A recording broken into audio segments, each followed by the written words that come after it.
You're listening to the Creative Capital Podcast. You're dying to learn about how you can create wealth through real estate investing? Then you've come to the right place. Join in every week as we go over the ins and outs of real estate investing and learn how you too can become financially free. What's going on, everybody? This is Josh Ferrari, host of the Creative Capital Podcast. And on today's show, guys, I'm just so dumbfounded the level of experience and knowledge that we were able to get back from John today. Today we've got John Casmon. He is a phenomenal marketing machine. He's got so many years in just marketing experience. And so we really dive into what kind of big picture items, as well as maybe some of the ins and outs of how one could do different types of marketing and maybe what you need to be looking for when you're marketing, how to find the right avatar, who these things need to be sent to, like what a CRM is. We dive into a lot of high level things that I think, looking at it from a big picture standpoint, understanding what marketing is and how you can integrate that into your business to continue to grow.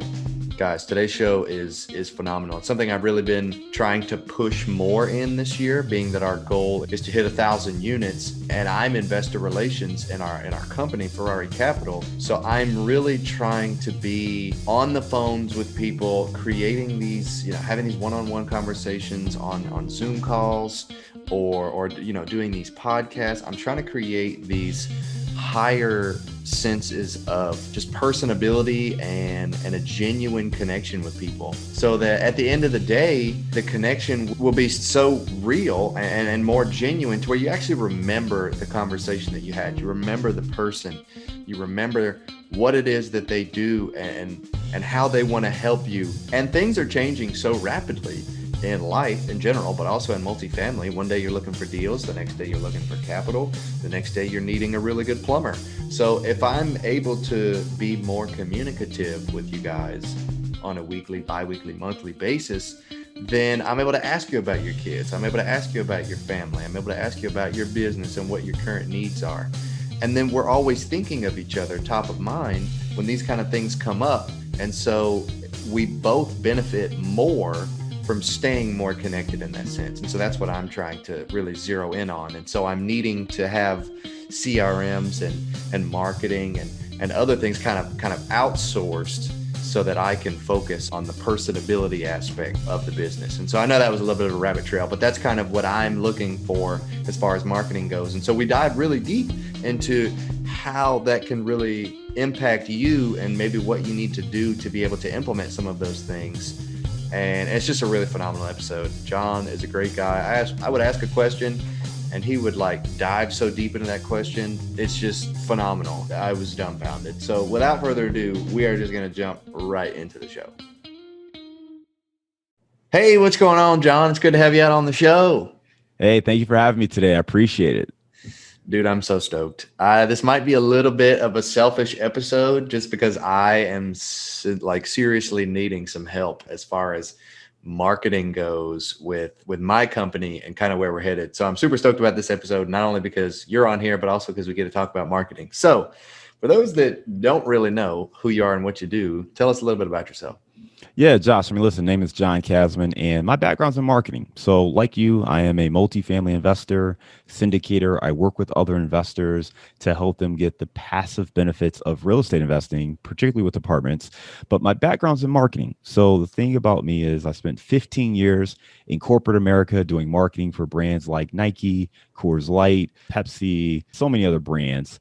And really took a lot of those lessons, a lot of that knowledge on brand building, how to run teams, how to run the business side of things, and brought that to the multifamily space. So what I really do is focus on how to build brands, how to create content, and attract capital through marketing so you can be efficient, drive an actual business as opposed to just being a hobby, but create a business and go out and buy apartment buildings with the connections that you've built.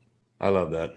That all those different levels of experience that you had in marketing, Pepsi, Coke, so what was your niche when you were in this market? Was it your own company or did you work for someone? Yeah, so I mean, I started off on the agency side. So that means that I work for an advertising agency or a marketing agency, and I started off really creating events or creating experiences. So we've done everything from the Final Four activations, Super Bowl activations, test drives when I worked on, General Motors account.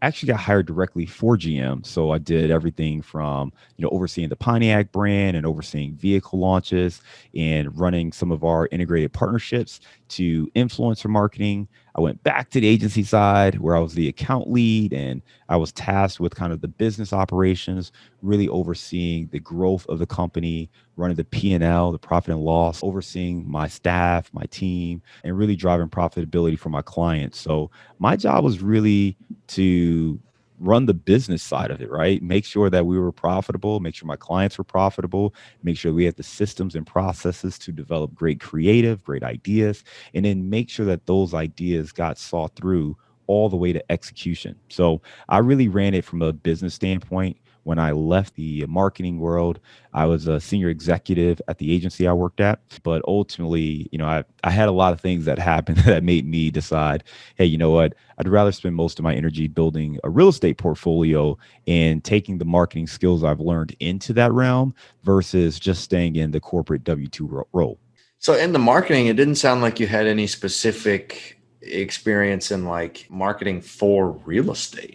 So what was what was the turning point, I should say, of when you were like, I want to invest in real estate? Yeah, so for me, the big turning point happened. Well, there's a couple, right? I think there's usually not a 90-degree left turn, right? So this was Right. a couple of short, tight left turns. But in short, I remember the first one was you can go back to 2008, and I was at General Motors at the time, overseeing the Buick account. I was actually an assistant ad manager, but we only had like it was an assistant ad manager, an ad manager, and the director, and that was the entire marketing team. Right, it was like three people. So I had a lot of work that I did as that role. Anyway, what ended up happening is it became clear that we were in a financial struggle. And for those of you who remember that time, we ended up getting ready to go into bankruptcy. So we went into bankruptcy. It was a structured bankruptcy. We were in and out in about 40 some days, but we had a round of layoffs and we closed, we went from a 8 brand company to a 4 brand company. So we actually closed the Pontiac brand. We closed Saturn. We closed Saab. We sold Hummer, and a lot of people got let go. And during that time, I was told not to worry. My job was safe. I was good and didn't have to think about it. I recall distinctly coming into my office, and I came in late as possible because I knew it was layoffs that day. And I remember my phone blinking. I had a voicemail, and I was paranoid. My heart skipped a beat. You get that lump in your throat, right? So I had Right. that happen, and I just stared at the phone. I'm like, man, they told me I was good. What is this? And in short, man, I finally said, listen, just listen to the voicemail. Why are you building up all this anxiety? I listened to the voicemail. It was from the guy who sat in front of me. And in short, he had lost his job. After 22 years of service with the company, he was let go. He had no plan B. He was going to cash out his pension. He was going to do everything that you're told to do. Get a good job. You work it until you retire, get your gold watch, your pension, your 401k, and you're good. Well, that got snatched away from him. And I remember at that moment feeling a bit of empathy for what he must be going through. But also, I didn't have any kids at the time. I wasn't married at the time. And I remember asking myself, what would I feel like if that happened to me and I had a mortgage and I had a wife and kids to take care of? And I said, I can never let that happen. I've got to find a way to make sure we have something else other than this W-2 job and other than me climbing up the corporate ladder. Even if I'm a great employee, somebody else may come in who just doesn't like me, and either I'm off their team or they ship me halfway across the world, to some other role. So at that moment, I decided I had to start investing in real estate. The only issue was it's still 2008, 2009, and I'm still in Detroit where prices were just falling like just something out of the sky. So I couldn't invest right away. I was trying to figure out what to do. I ended up moving to Chicago. Once I moved to Chicago, that's when I began my investing journey. Wow. What a powerful story. What a powerful turning point. You're like scared to death that you're about to lose your job, but then find out next, like your cubicle next to you, that dude lost his job. That's really powerful. So, okay, now I want to transition from kind of discussing the real estate specifics of it all or kind of the marketing background and just jump right into marketing First of all, what is it? And then second of all, why is it so important to the success of real estate investors? Marketing at its core is really just the communication of the benefits a product or service has to an end user. So, that could be anything from phone call, text message, or, word of mouth conversations to a television campaign or, a multi-million dollar integrated marketing campaign where you're seeing, TV spots, online ads, social media posts, and PR where someone's maybe doing a press blitz. So marketing can encompass all of those things, but it's really just the way we communicate. And ultimately, when we think about it from our context, it's about how businesses convey the benefits of a product or service to an end user, a customer, a client, an investor. So that's really what marketing is. Okay. So why would that be important to real estate investors? Well, ultimately, most real estate investors are always looking for two things. You're either looking for a deal or you're looking for capital. And it's really pairing up those two things that most people are spending their time doing. There's a third component to that, which is the execution, right? Which is actually operating the deal, managing the deal, and all those steps. But for most people, it's about finding the deal and finding the capital. So marketing comes into play to help with those two things. Let's start with finding a deal. Okay. As we know right now, real estate is very hot, in particular the apartment investing space. There are a lot of people chasing very few deals. So, what has to happen is you have to find ways to stand out. Marketing can take place in a couple different ways. First and foremost, you can go direct to an owner. Now, if you reach out directly to an owner, what are the ways you can do that? Well, you can send a postcard, you can send an email, you can send a text message. So these are all different types of campaigns. Sending a postcard is what we call direct mail, right? And that could be not just one postcard, but it could be letters. You could do a series of mailings every month, but that's a direct mail campaign. And these are tried and true strategies that have metrics that you can measure and see how you're performing against other folks who've done this thing historically. SMS, text message campaigns. It's a little bit newer, but something else that you can do from a messaging standpoint, where you can find owners, get their phone numbers, and start sending text blasts to them. Email marketing, right? That's another thing that you can do. Social media posts, where you can try to find them on either LinkedIn or some other social media platform, Facebook, wherever. You can do something and market to them that way. So that's one way you can go about finding a deal. Let's go the other side on finding deals. In multifamily, one of the big differences that I think people don't understand, especially those folks who go from single family to multifamily, is it's not just about having the money to buy the property. They are looking to see how credible are you as a buyer. I spoke to one of my friends and she was making that transition. And one thing that shocked her was she actually got interviewed by the owner. She was trying to buy his place. And in a single family world, she would have interviewed the owner to figure out whether or not, she would buy it or what she'd pay for it.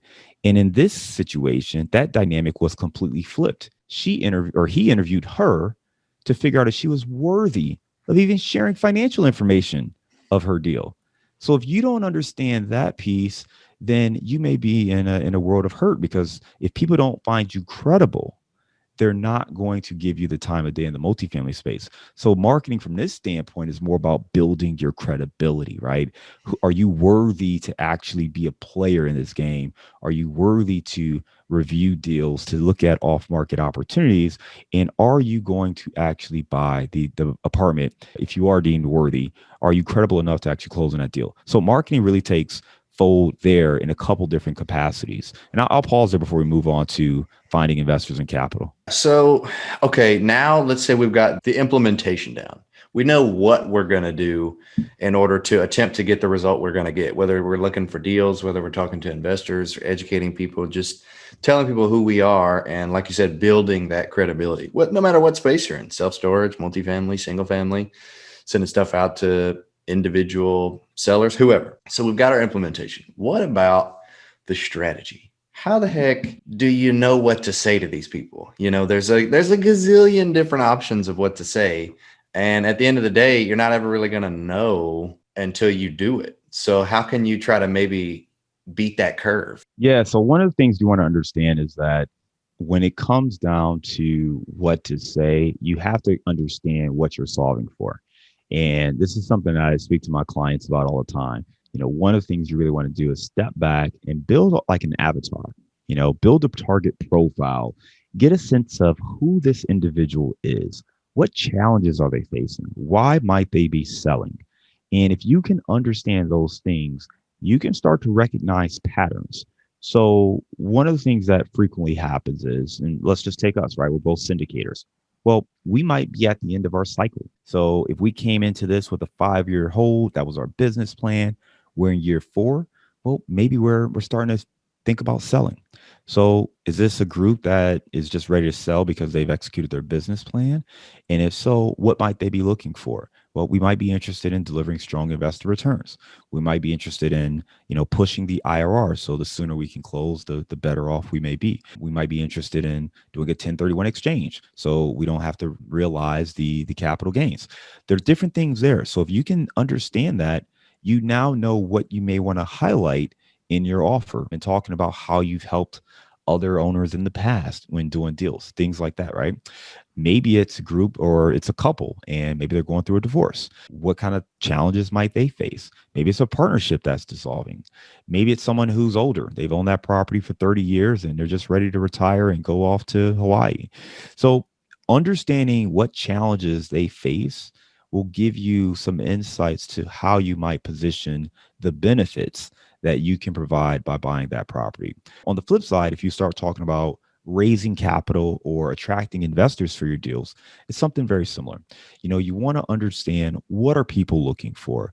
So most of the investors that we work with, they're looking for a couple of things. They have some investments, they understand investing at a high level, but they don't have the time to go out and research every single company to buy stocks. They get real estate, maybe they've owned some single family rentals, but they've had to be a little more hands-on than they want to be. So they don't want to be a landlord. And many of them are looking to take advantage of the tax benefits that real estate has to offer without taking on the burden of being a landlord themselves. So the fact that we understand this, we kind of know what we want to highlight. And when we talk about those things, it help them understand how they benefit from partnering with Casmon Capital Group.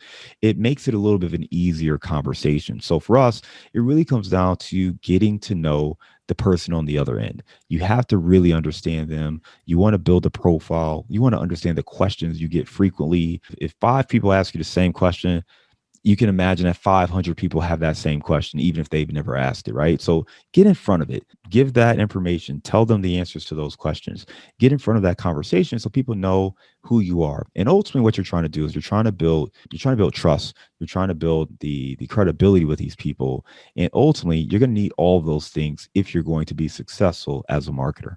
I love that. Now, I know for me personally, I have come to realize that social media has been a massive benefit as far as marketing potential goes and really getting your name out there and having this publicity that you otherwise wouldn't have had social media not been a factor. So let's say we've got the implementation.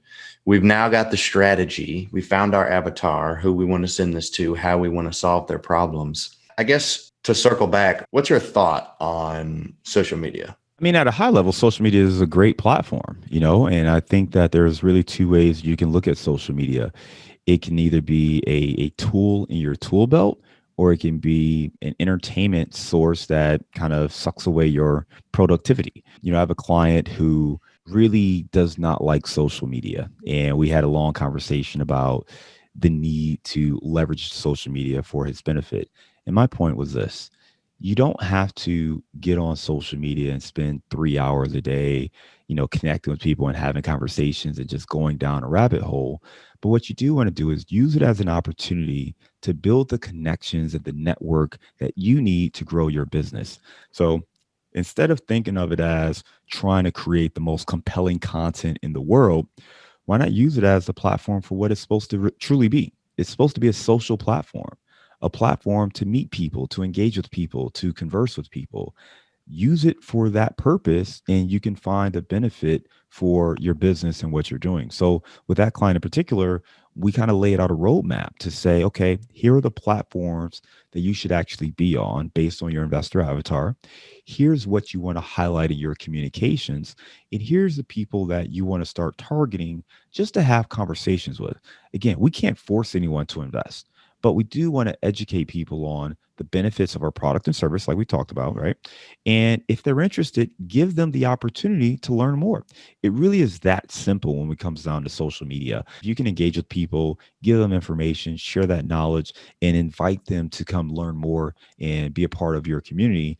It's a great way to grow and to develop your business. There's some things that I might have already known, but like the way you're explaining it and you're putting it all together makes it so simple for someone like myself who is a complete newbie when it comes to marketing. And I'm willing to accept the fact that I need assistance when it comes to marketing. So, Josh, think about it like this, right? Marketing is the ability to have multiple conversations at scale as opposed to a bunch of one-off, right? Even a TV spot. A television spot is or any brand highlighting some key benefits or services, right? I'm highlighting those things through a TV spot. Now, I can send this out to millions of people at one time, but it's just the same conversation. The issue is it's only one-sided, right? It's me telling you, hey, Mountain Dew stands for XYZ, right? Or when I was on Coors Light, it was, Rocky Mountain Cold Refreshment, right? So that was our thing. We pushed in everything. Coors Light is the coldest beer you can get. That's what we communicated. We just didn't have the means of having a two-way dialogue until you get to social media. Now you can have a two-way dialogue to hear back from people, understand what they're looking for. But that's all it is. It's really just about conversations, sharing information, and then being able to listen and take that feedback and adjust accordingly. well, I'm good at that. I'm good at conversations. So now I want to just give an example for everyone out there. We'll go over a scenario here real quick. What marketing strategy would you recommend for someone like me, a multifamily syndicator? Like, how would I go about building my audience and my overall investor base? So with the clients I work with, we kind of go through a process where we get into all of these steps. The very first thing is it's going to be an assessment on you. We're going to go through who you are, your story, who you want to serve. And that's a very important word, by the way, who you want to serve. So who do you want to help? Who are you uniquely positioned to connect with and help out, right? With your investing. Once you have clarity on that, now we can start to develop a talk track. What do we want to highlight? What wins do we want to put out there? And what elements of your background do other people need to know about? So it starts with you understanding who you want to serve and then putting together your story, your message. And it's not about you, by the way. What we're trying to do is understand who you are. So as we're talking to people, we know what to highlight for them. So that's really the first step I would do. And then it comes down to the individual. With all of our clients, we try to understand their skill set. Are you great in front of a camera? Are you great as a writer? What's your experience? What's your comfort level? But ultimately, you're going to need to network to reach out with people, whether that is a bunch of phone calls, a bunch of text messages, some social media posts, hosting a meetup, launching a podcast, whatever it is, you're going to have to find ways to connect with other people. And ultimately, it comes down to, what I've coined as the 3 C's. If you want to attract capital, you need 3 C's. You need confidence, you need credibility, and you need connections. The confidence comes from preparation. How prepared are you? Have you trained? Have you done your education? Have you practiced? Do you know all the terminology? How prepared are you and comfortable are you when talking to other people? Okay. So that's going to be your confidence. Credibility. What's your experience? What have you accomplished in this space? And not just as a real estate investor. I think people get caught up in that. It's what kind of successes have you had in your career? For me, for instance, when I made that transition, you highlighted it, right? Didn't hear me talk about me doing marketing for real estate companies. But what I had was a lot of experience in corporate America. I took the Buick brand when I took it over in 2010 as one of the ad managers.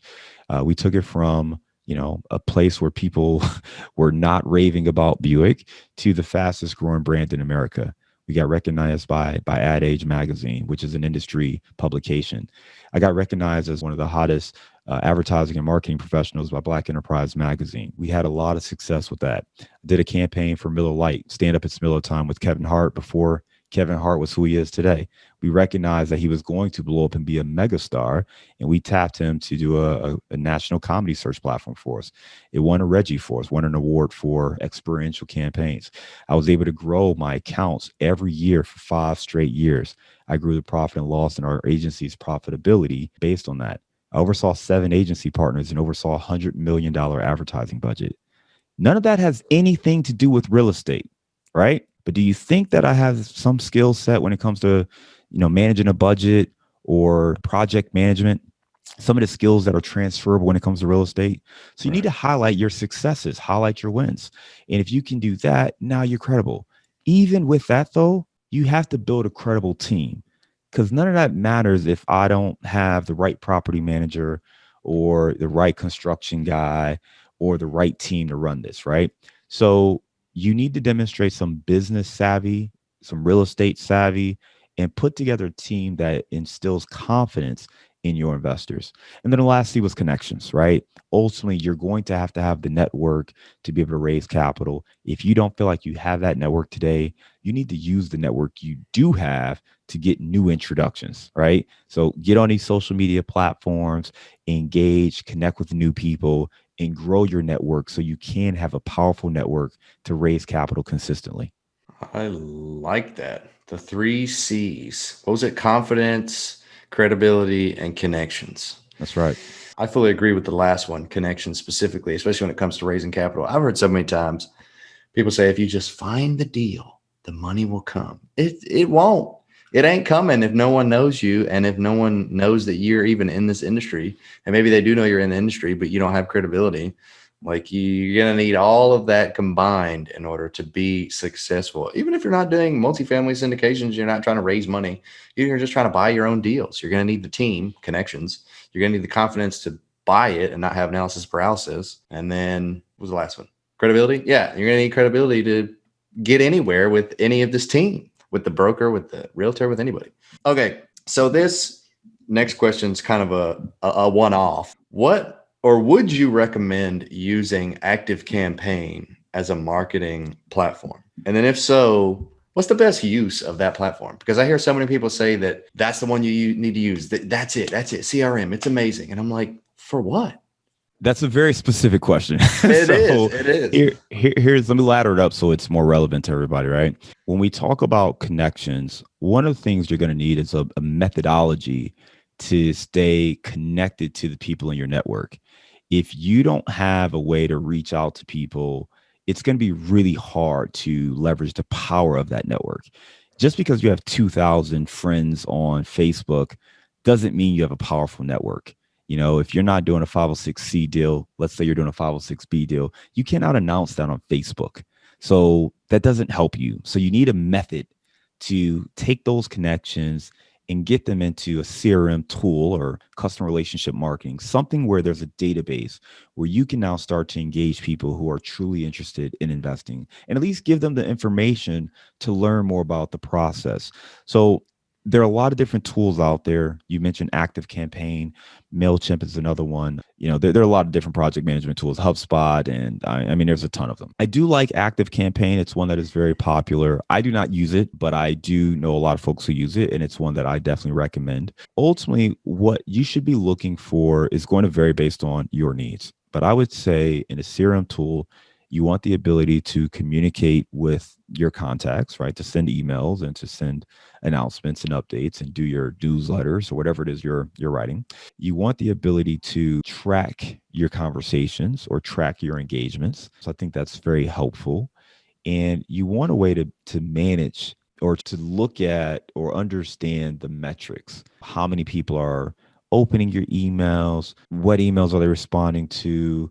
Which kind of emails do better? You want a way to test and to be able to understand what's working best. So I would say if you're looking at a CRM platform, try to think about those 3 things and use that to make a decision on what works best for you. I like that answer. I wasn't expecting it to go that way, but that was very applicable. I like the way you answered that. Okay. So what about actually capturing your potential avatar through the marketing and getting them to actually take that next step? So many times I've committed to a marketing campaign and I'll get, thousands of people that actually see the piece and only about 10, 15, 20 of them actually respond or say anything, actually get anything out of it. And out of those 10 or 15, I only really create one or two like genuine connections. Like the goal, all in all, is to get more connections and be able to do more business. Is that like me doing something wrong? Like, do I need to like refine something there? Or what does that look like? I think it's a great question because I think a lot of people have misperceptions of marketing, the effectiveness, and how it works. Marketing has different roles based on where you are in your cycle. I think as marketers or business operators, you would love to say, hey, I'm going to do this marketing tactic and I expect this result. That's not how it works. You have to turn the journey the other way. Think about the other end of that. And let's go back to TV. Okay. I'll give you a great example. It's a hot summer day and it's a Friday and you see a commercial for I'll go back to Mountain Dew. You see a commercial for Mountain Dew and it's got, the ice on the side of the can and it's dripping down. It looks very refreshing. And you see the guy in the spot, he's taking a sip of it and he says, go get your Mountain Dew now at your, local convenience store, right? Do you run out immediately and run down to 7-Eleven and buy one? Maybe not. Yeah, More than maybe. likely you're not though, right? 99% of people don't watch a commercial, run out, grab their keys, run out the car and go and buy the product they just saw. That's not what happens. You're watching TV. You're going to keep watching whatever you were watching, right? There's a mental note there. And maybe you say, man, I'm kind of thirsty. Maybe you get up and go to the fridge, but most people do not see a commercial, go get their keys, run to the store, buy the product, come back home. That's not this process for most people, right? But does that mean the marketing was not effective? Does that mean that it was a waste of an ad? No, it's what we call brand building. So in that case, that ad is meant to drive awareness. It's meant to let you know, hey, Mountain Dew is a very refreshing drink. On a hot summer day when you need refreshment, get Mountain Dew. So maybe you don't run out to the store and buy it immediately, but maybe the next time you're in the store and you walk past the cooler and you see Mountain Dew, you might say to yourself, I could use some Mountain Dew. I'm gonna I'm gonna buy a case, right? Or maybe you already knew what Mountain Dew was. Maybe you see something for a new product that you never heard of, right? New product launches, and you're like, oh, that looks interesting. I have to check that out. Well, guess what? Next time you see it at the store, you're like, oh, that was the thing I saw on TV. I want to try that out. Let me grab it. Right. So, and that's TV, that's brand building, right? As you come down in the funnel, and when I say funnel, what I'm saying is there's a marketing funnel where consumers have to go through a process before they buy anything from you. First, they have to be aware that you even exist, right? So there's awareness. Once they're aware that you exist, then they have to consider you. Are you in the consideration set? For instance, I am very aware of always tampons. Guess what? Not in the consideration set. Not going to buy those, right? So it doesn't matter that I'm aware of it. I'm not going to buy it. But so then you have your consideration set. Once you go down from your consideration set, then you have what we call a trial, right? Am I willing to try something? I'll go out and buy a 6-pack of Mountain Dew or whatever that new product is. That doesn't mean I'm about to order a lifetime supply. I'll try it. If I don't like it, I might get it at the bar. But if I don't like it, I'm never going to get it again, right? So then from trial, now you have repeat or loyalty. So there's a funnel. Picture kind of an upside down triangle or pyramid. And that's really what we're talking about. Each step in that process, it gets smaller and smaller because just because you're aware doesn't mean you will consider it. So you throw out all those people who will never consider you. Just because you consider it doesn't mean you're actually going to try it. If I'm considering, for instance, investing in apartments, well, I'm considering investing in apartments. Doesn't mean I'm going to invest with Ferrari Capital. Doesn't mean I'm going to invest with Casmon Capital. Maybe I'll do one, but not both, right? So I'm considering it, but it doesn't mean I'm going to select your product, right? Or you. And then it goes to trial. So they've actually selected you. Now it's about retention. Like, okay, if you get them to try, will they come back? Will they do it again? Will they become loyalists? Will they only invest with you? Will they invest most of their capital with you? So that's the process that you go through. So I said all that to go back to your initial question. I felt like I really needed to make people clear on that, right? So when you run any kind of campaign or creative, you have to understand what your goal is. If you're not clear, you're going to fail. right? If you're not clear of what you're trying to get people to do, you're going to fail because they're not going to know what to do and they won't do it. So you have to ask yourself, all right, what am I trying to get people to do? And how do I create this campaign accordingly so that I can get people to take that action? What do they need to do? Let's go back to that commercial as that example, right? I set it up. Remember, I said it was a hot summer day. I said it was a Friday night. I said you see this can of Mountain Dew with the ice chips on the side and you see the sweat dripping off the can, right? And I talked about it being refreshing. So I set up all of those cues so that you would think of refreshment, so that you would be like, Mountain Dew, refreshment, hot. I want something cold. Now, if I show you a warm, and think you will never see a beverage commercial for, any kind of pop in the Midwest, soda, wherever you at, whatever you want to call it, beer. You will never see someone with a commercial with this a hot beer. Okay. They always show cold because people want that refreshment. They want that, right? So you have to understand the triggers and what you want people to associate with it. And if you understand that, now you know how to drive people to the next step. So if your messaging doesn't hit the right triggers, then people won't take the next step. So there could be something wrong that you're doing. But if you haven't thought about it at this level of depth, you should call me. But seriously, you should reach out to someone who might be able to help you through marketing because if the strategy is not sound, the creative can't be sound because you're just guessing. Maybe you throw some spaghetti against the wall and something sticks and it works, but more than likely you're guessing. If you don't have this level of depth and strategic approach to your marketing, you're probably just guessing and maybe you get it right, but more than likely you're wasting money. That was like very comedic, but very so powerful. There was so much in there that I was getting out of it. And then at some points, I just couldn't stop laughing because you're out of all the like hundreds of thousands of brands out there, you're like always tampons. I'm never gonna use. I'm not in the consideration set, so That was good. Anyways, we need to get back to the show here. Kind of wrapping all of this, right before we transfer into the next segment of the show. Do you have? I mean, that was really, we could wrap the show up with that. But do you have any other final marketing tips or tricks that you can bestow upon us? I mean, I think it really comes down to what you're trying to do. If you are an active investor, you're an operator yourself, just think about your audience. What do they need? What kind of information are they looking for? How do you solve that? If you are a passive investor, it's much less about you needing marketing tips, but probably more, hey, how do I find the right opportunities? And I would just say you need to reach out to people. I mean, if you're listening to the show, you need to reach out to some of the guests, and figure out, hey, let me learn more about you and your business and understand what you do and how you do it. What I'll say is, I think a lot of times people get caught up in the tactics and they don't think about the brand. And the brand is not the color palette, the logo, that stuff, the social media posts, that all comes out of the brand. That's a reflection of the brand. But the brand is how you do business. It's what people say about you and your company when you're not in the room. It's everything, the essence of who you are, your existence, right? Do you quickly get back to people? Are you easily accessible? Are you intelligent in your business plan and your strategy? Are you well versed in the space? Are you a newbie? Are you expert? Like that's the brand. And you have a little less control over that than you think, unless you are intentional about the way you approach it. You need to do things from the inside out. A lot of people start focusing on, hey, I want this cool logo and I'm gonna post this stuff on social media.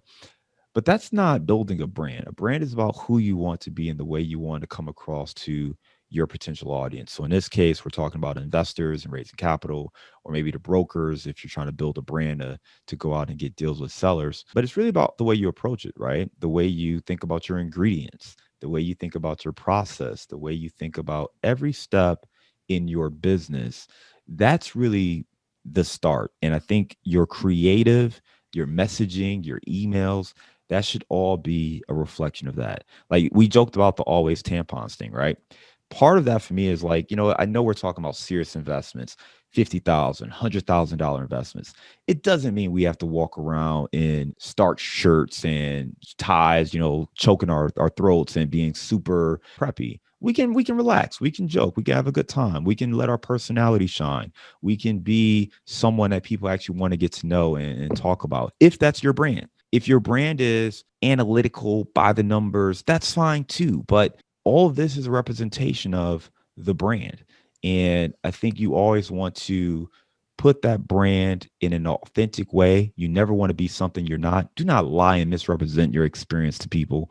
Do not lie and try to be better than you are. But you can leverage credibility in other ways, to overcome those things. So the brand is really how you operate inside out and what others think about you based on everything they see. It's not just limited to the messaging and the creative that you put out there.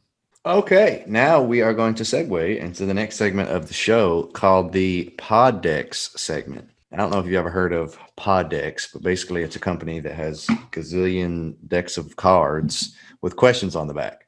So All this right. is going to be pick a card, any card. You're going to pick two, and then we're just going to ask you. All right. Love it. Whatever's on the card. So tell me when to stop. Stop. All right, we're going to keep going. All right. This is, I used to love test your luck or press your luck. So no whammies, no whammies. Stop. Ooh, all right. You sweating in your seat yet? Nah. All right. It's funny that we talked about TV earlier because one of the questions is about TV. First question. If you could bring back any canceled TV series, which TV show would you choose to bring back and why? Man, that's a good question. Okay. All right. So what was the name of that show? There's a show I'm thinking of and I can't even remember the name of it. So I won't do that one. I will tell you this one. There's one that I would be pretty curious to see how it operates in today's world. So Saved by the Bell. I know they've had a ton of iterations, right? But if you go back and look at some of those episodes, most of them will not fly in today's environment. So I'm kind of curious how Zach would get away with some of those antics in 2021, because the stuff he was pulling back in the early 90s, I can't see it flying today. There's a little YouTube series where they say Zach Morris is trash. And they've got some funny clips just highlighting all the ways he's a despicable person. So I'd be curious to see what that show would look like in a reboot. That would be pretty funny. Oh, all right. Last question. What's the most embarrassing thing that has happened to you this year or last year, 2020? I was about to say this year. Geez, I don't know if we have anything. Man, it happened last year? I don't know, man. I've gotten pretty thick skin, so I don't really get embarrassed pretty easily. I will say this isn't really embarrassing, but one thing that I just stepped back and was like, damn, I probably could have done that better. I was at an event and I was a speaker, and I had my agenda of where I was supposed to speak and all that stuff, and I've been talking to the organizers, so I knew when I was supposed to come on. And apparently there was a last minute change and it was not communicated to me. And I walked into a session expecting to be in the audience to watch. And they were like, oh, there you are. You're supposed to be on stage. I'm like, what? And I ended up having to kind of hustle to get out the stage. It was like running down the aisle like Price is Right, and hop up on stage. All the other participants are already on stage. And I'm sitting there the whole time like, dude, you told me I was speaking at this event and this event. You had two, and there's a third slot they added. And don't get me wrong, I was grateful for the opportunity. I went to the restroom beforehand. So I was like kind of moseying in. And I wish I would have known that I was going to be speaking. I probably would have prepared a little bit better, but it was good nonetheless. So I think not embarrassing in the sense that, obviously we always want to come across as very professional and timely, but the reality is no one told me, and I checked the schedule and my name was not for that session. So it wasn't my fault, but nonetheless, I'll take full responsibility nonetheless. Walk in. There you are. You're supposed to be on stage. What do you mean? Oh, that's awesome. Okay. Now we're going to go into the last segment of the show called the Core Four, same four questions we ask every guest. First question, what is your favorite real estate related book? My favorite book is The ABCs of Real Estate by Ken McElroy. It's kind of one of the next books after Rich Dad, Poor Dad. And I just thought it was well written, especially at least where I was starting off. And it kind of really planted that seed about working with other investors. So just a really solid book. I think it's very timely. Some of the numbers are a little bit different, so you may not want to pay too much attention to the way they were buying deals and whatnot, but the overall concepts are the same and I think are still relevant. Yeah, I think a lot of books, some people have to realize it's not the era that the book was written in that you need to be paying attention to. It's the like you said, the concepts, the lessons, the things you actually pull from the book, like the Bible. Shoot, that thing was written thousands of years ago. There's still so many lessons you can pull from that thing. So absolutely. Definitely agree with that. Okay. Second question. What do you think your unique skill is that helped you become successful? A couple of things. One is I developed a very intuitive skill set where I have the ability to work with a lot of different personalities. And I think that really made it easy for me to be more politically savvy. Not saying that, you just sit around and play politics, but when you work in corporate America, you learn how to work with different people. This guy likes things a certain way. She needs to have everything bullet pointed. He's never going to read the email, so I have to catch him in the hallway and tell him what happened. So you just learn how to adjust and adapt. And I think that's helped me just build relationships, put myself in the other person's shoes and figure out how to help them, whether that's a customer, client, investor. Basically have realized, listen, my job is to help serve other people. And if I do that, I'll succeed. So I think just that mindset has really helped me be successful. I love that. Third question. Tell me something that's true about real estate that almost nobody agrees with you on.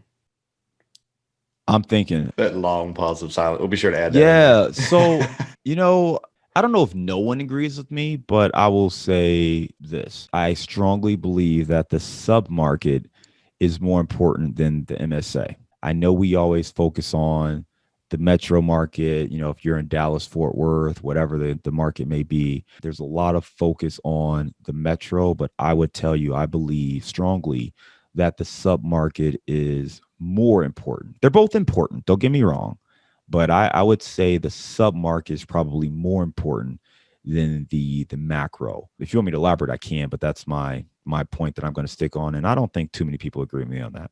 No, I get that.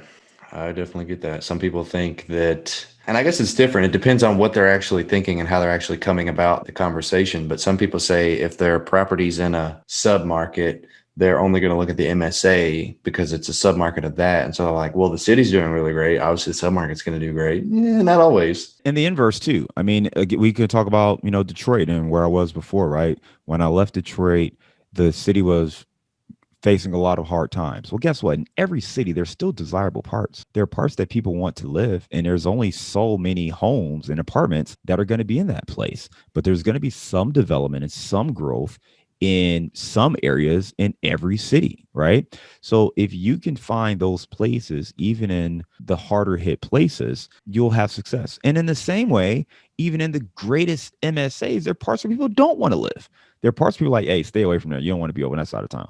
So I think focusing on that sub market, to me at least, and again, my points, I believe the sub market is just as important. We actually did a document. We have 21 hacks to find the best sub markets in any market. I can send that to you if you want to share that with other people, but I really do think the sub markets are really important. Love it. Shoot it over. We'll blast it. All right. Second to last question. What one piece of advice would you give to our listeners wanting to succeed in real estate investing? You have to look at deals. Listen, these podcasts are great. Josh does a great job, and I have a show, and I think I do a pretty good job as well. There are plenty of books out there that you can read, but nothing happens until you start analyzing deals, because you don't even know the questions that you have until you look at a deal and you're seriously considering investing capital into that deal. So I would say look at deals, do it often, get comfortable with it, get comfortable with the dialogue, the terms, understanding the deal structures, and that's going to help you move forward. And then execute. Don't just analyze a gazillion deals. Make sure you take that next step. All right. Absolutely. Well, John, if anybody wants to learn more about you and your business, how can people get in touch with you? I think the easiest thing to do is actually going back to the deals. We have a sample deal on our website. So you guys can check that out, whether you're an active investor and you're looking to put together your own deals and try to learn how to market your deals, or you're a passive investor and you just want to know, what should I be looking for? What are some of the things that are included in these deal packages? You can check that out at casmoncapital.com/sample deal. And then I also host the Target Market Insights podcast. That is anywhere you listen to podcasts. Target Market Insights, the multifamily and marketing show. Either one of those two things, if you sign up, you'll be able to contact me and reach out from there. All right. Well, this has been fantastic, John. I genuinely appreciate the time you took to come out and be on the show. I feel like I asked a question and the elaboration of the question was so in depth that I got more out of it than I was expecting, which is phenomenal. I mean, I think you did a great job answering a lot of those questions. I think the listeners will get a ton out of this. No, I got a ton out of this from being a newbie in marketing. So I seriously appreciate it. Absolutely. Thank you for having me on the show today. I appreciate it. And for the listeners, definitely check out those resources. I'll make sure I get you that 21 hacks. And listen, there are a lot of great ways to grow your brand and to grow a business. You just have to take some action. I think that's the biggest thing you said, Josh, is, it's one thing to analyze deals, but it's another thing to take action. Try some things. If they don't work, retool and try them again. Absolutely. All right. We will see you later. Take care. Thank you again for having me. What did you guys think? I thought that episode was great, and one of my favorite parts of that episode was that always tampon thing he mentioned there at the end. Oh, that was that analogy was great. I think if there's one thing I could work on more, it's coming up with good analogies. I think that if you can add some comedic relief and some true educational perspective around something with a good analogy, that it really allows people to understand it better. And so I think if there was one thing I could work on, that would be it for sure. But phenomenal episode, guys. I mean, he was great. If you guys have any actual marketing needs as far as strategy goes, I know his company, Casmon Capital Group, they're really honing in on the strategy side of marketing. So feel free to go reach out to him if you're needing help on kind of what you even need to do as far as a marketing campaign or creating these CRMs or what have you. Definitely reach out to him. But also the 3 C's, guys, that was really powerful. I really liked the 3 C's there, being what was it? I keep forgetting. It was like connections, confidence, and credibility. That was it. Maybe not in the right order, but that's something I feel like I should seriously remember. And I hope you guys got a lot out of that, because without a doubt, I mean, 3 C's is not only a beneficial factor there for marketing, but just for business in general. There's so much you could pull out of just that phrase alone. So hope you guys got a lot out of that. Well, I'm wrapping things up now, guys. We actually have an opportunity to invest with us in a deal we've got. And so if you want to learn more about that, if you want to chat, if you're interested in multifamily syndication and being a passive investor, feel free to reach out to me. You can go to our website, ferraricapital.com. You can go to the partnership tab, sign up there to get all the updated information on our calls. You can also email me at joshferrari901. That's JoshFerrari 901@gmail.com. Email me, let me know that you're interested in the deal or that you're just interested in learning more about me or the company, kind of what it is that we do. I would love to help you out. And guys, subscribe. Please subscribe, leave a rating, leave a review.